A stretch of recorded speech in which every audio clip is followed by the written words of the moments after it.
الحمد لله رب العالمين والصلاة والسلام على سيد الأنبياء والمرسلين وعلى آله وأصحابه أجمعين أما بعد. رمضان المبارک کا مہینہ چل رہا ہے. یہ بہت قیمتی مہینہ ہے.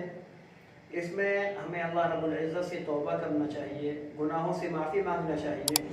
ایک طرح سے یہ کہہ رہے ہیں کہ یہ اللہ تعالیٰ سے معافی مانگنے کا مہینہ ہے, اللہ تعالیٰ کے سامنے توبہ استغفار کرنے کا مہینہ ہے, کیونکہ اللہ تعالیٰ کی طرف سے بندوں پر ایک خصوصی رحمت نازل ہوتی ہے اور یہ پورے ماہ نازل ہوتی رہتی ہے, اور اللہ تعالیٰ کی طرف سے بندوں کی مغفرتیں بھی کی جاتی ہیں, خوب بندوں کی مغفرت کی جاتی ہے.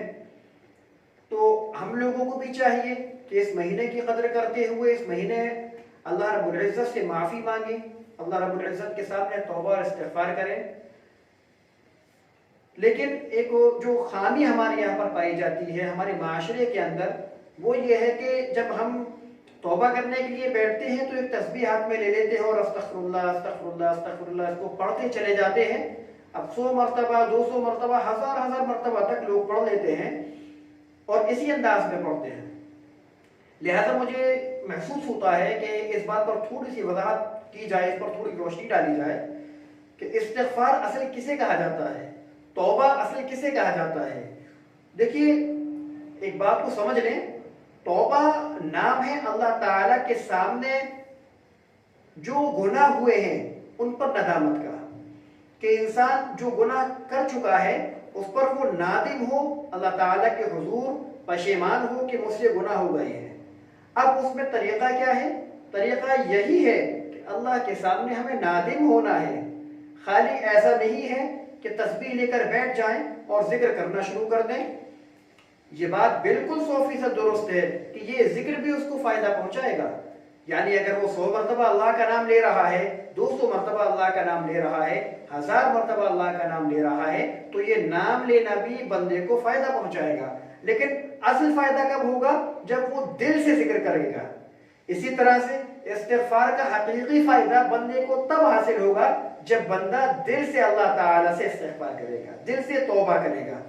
چنانچہ گناہ ہو گیا, خطا ہو گئی, رمضان کا مہینہ آیا ہے, اللہ تعالیٰ کی طرف سے قیمتی ایک تحفہ مسلمانوں کو ملا ہے, تو ہمیں یہ چاہیے کہ اس کی جو ہے قدر کریں اور اللہ کے سامنے توبہ کریں, استغفار کریں, اللہ کے سامنے روئیں اور گڑ گڑائیں اور توبہ کی تسبیح بھی پڑھیں. لیکن طریقہ کیا ہے؟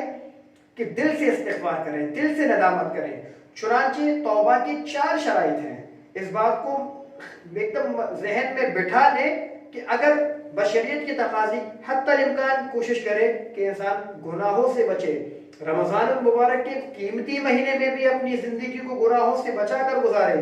لیکن چونکہ انسان بشر ہے, بشریت کے تقاضے کے مطابق کبھی گناہ ہو جائے, یہ کافی تفصیلی بات ہو جائے گی, میں مختصر عرض کرتا ہوں کہ اگر کبھی گناہ ہو جائے بشریت کے تقاضے کے مطابق, تو اس کو چاہیے کہ اللہ رب العزت کے سامنے ندامت اختیار کرے.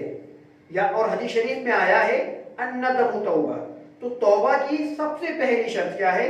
کہ بندہ نادم ہو, شرمندہ ہو. یہ شرط ہے. یعنی گناہ ہونے کے بعد میں اس کو یہ احساس ہو کہ میں نے اللہ رب العزت کی نافرمانی کی, میں نے خالق کائنات کی نافرمانی کی, میں نے اپنے پالنہار کی نافرمانی کی, میں نے اس ذات کی نافرمانی کی جو سارے عالم کو رزق دیتی ہے, میں نے اس ذات کی نافرمانی کی جو گناہوں پر پکڑا کرتی ہے. تو انسان کو یہ فکر ہونی چاہیے کہ میں نے گناہ کیا ہے, میں نے نافرمانی کی ہے اور اللہ کی نافرمانی کی ہے. تو دل میں ندامت ہونی چاہیے. آج ہم اپنے معاشرے کا حال دیکھ لیں, صبح سے لے کے شام تک گناہ کرتے کرتے کرتے کرتے نہیں تھکتے, ندامت پاس میں بھی نہیں ہوتی. تو سب سے پہلی شرط ندامت کا ہونا توبہ کے لیے ضروری ہے. اگر کوئی شخص بلا ندامت کے توبہ کرتا ہے تو وہ حقیقی توبہ نہیں کہلائی جائے گی. تو پہلی شرط کیا لکھی؟ الندم توبہ, کہ توبہ ندامت ہے تو ندامت کرے اپنے گناہ پر. دوسری شرط ان یعزم عزما جازما الا یعود الیہا ابدا. دوسری شرط کیا ہے؟ کہ یہ پختہ ارادہ کرے عزم جازم کرے کہ بالکل میں اس گناہ کی طرف نہیں جاؤں گا. یعنی جس وقت میں بندے سے گناہ ہو چکا ہے اور وہ توبہ کر رہا ہے، اس وقت میں یہ نیت کر لے کہ میں اب گناہ نہیں کروں گا یہ والا. اس وقت میں یہ نیت ضروری ہے. اگر بندہ یہ سوچ لے، دل میں یہ ٹھان لے کہ میں مجھ سے بس گناہ ہو گیا اور میں بہت نادم ہوں اور میں اب گناہ نہیں کروں گا کسی بھی قیمت پر، چاہے جان نکل جائے لیکن اللہ کی نافرمانی میں نہیں کروں گا، یہ حقیقی معنوں میں توبہ ہے. اب بعض مرتبہ ایک بات پیش آتی ہے بندوں کو کہ ان کو ڈر ہوتا ہے کہ کہیں ایسا تو نہیں مجھ سے گناہ دوبارہ نہ ہو جائے.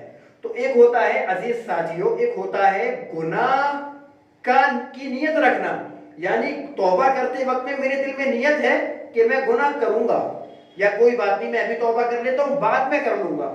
تو عین توبہ کے وقت میں انسان کو یہ نیت نہیں رکھنی چاہیے. اس وقت میں بندے کی یہی نیت ہونی چاہیے کہ خواہ میں مر جاؤں لیکن اللہ کی نافرمانی نہیں کروں گا، بھلے اس کے بعد اس سے ہو جائے لیکن اس وقت میں یہ نیت نہیں ہو سکتی، نہیں ہونی چاہیے، شرط ہے. اور یہ ڈر ہونا، کبھی کبھی توبہ کرتے وقت میں ڈر ہوتا ہے کہ کہیں ایسا نہ ہو کہ مجھ سے پھر گناہ ہو جائے، تو یہ ڈر توبہ کے منافی نہیں ہے. لیکن توبہ یہ دل کا معاملہ ہے. انسان اپنے نفس کو بیوقوف بنا سکتا ہے لیکن اللہ تعالیٰ کو دھوکہ نہیں دے سکتا. اس لیے سمجھ لے کہ توبہ کی دوسری شرط یہی ہے کہ گناہ کو چھوڑنے کا عزم جازم کر لے. تیسری شرط ان یقلع عن المعصیہ. تیسری شرط کیا ہے کہ معصیت سے الگ ہو جائے، معصیت کی جگہ سے دور ہو جائے، معصیت کو چھوڑ دے. یعنی کسی مقام پر وہ ہے جہاں گناہ خوب کثرت سے کیے جا رہے ہیں، یا اس کے پاس وہ اسباب مہیا ہیں جن سے وہ گناہ کر رہا ہے، تو اس کو چاہیے کہ اس کی تیسری شرط یہ ہے کہ وہ معصیت کو چھوڑ دے، یعنی معصیت کی جگہ کو چھوڑ دے کہ جہاں جس مقام پر رہ کر وہ گناہ کر رہا ہے یا مقام سبب بن رہا ہے اس کے گناہوں کا، تو وہ اس مقام سے ہٹ جائے، اس کو ترک کر دے. تو یہ تیسری شرط ہے. تو یہ تینوں شرطیں ہیں حقوق اللہ سے متعلق. چوتھی شرط ہے کہ بندہ اللہ رب العزت کے اگر کسی بندے کا حق مارا ہوا ہے، کسی کو گالی دی ہے، کسی کا مال مارا ہے، یا کسی سے جھگڑا کیا ہے، یا کسی سے قطع تعلق کیا ہے، تو اس کو چاہیے کہ وہ اس سے معاف کرائے یا اس کے حق ادا کرے. یہ چوتھی شرط ہے. بغیر ان چاروں شرائط کے توبہ کا وجود نہیں ہوتا ہے، یہ سمجھ لینا چاہیے. تو استغفار کی تسبیح پڑھنے سے زیادہ بہتر ہے کہ انسان اللہ تعالی کے سامنے حقیقی استغفار کرے، اور جب وہ تسبیح پڑھ رہا ہے تو دل کو اللہ تعالی کی طرف متوجہ کر کے وہ ذکر کرے گا، تو اس کے دل کے اندر وہ نورانیت پیدا ہوگی جو ایک تسبیح وہ پڑھے گا اللہ کی معیت کا استحضار کرتے ہوئے، اللہ کی محبت کو دل میں اتارتے ہوئے. جو وہ ایک تسبیح پڑھے گا، وہ ایک تسبیح 1000 تسبیح سے زیادہ بہتر ہوگی. تو میرے دوستو، یہ 4 شرائط ہیں جن شرائط پر عمل کیے بغیر توبہ کا وجود نہیں ہوتا ہے. ہمیں چاہیے کہ رمضان کا قیمتی مہینہ ہمارے سامنے ہے، ہم اللہ کے سامنے سچی توبہ کریں، پکی توبہ کریں اور اپنے گناہوں کو معاف کرا لیں. وہ رب تعالی رحیم ہے، کریم ہے ان لوگوں کے لیے جو اللہ تعالی سے معافی مانگتے ہیں. تو ہمیں معافی مانگنی ہے اللہ تعالیٰ سے کہ اللہ تعالیٰ ہم سب کے گناہوں کو معاف کر دے، مجھ جیسے سیاہکار کے گناہوں کو بھی معاف کرے اور ہم سب کی مغفرت فرما دے. ایسا نہ ہو کہ ہم نبی پاک صلی اللہ علیہ وسلم کی لعنت کے مستحق بن جائیں. اللہ تعالیٰ ہم سب کو عمل کی توفیق عطا فرمائے، سچے دل سے استغفار کرنے کی، توبہ کرنے کی توفیق عطا فرمائے. وآخر دعوانا الحمدللہ رب العالمین.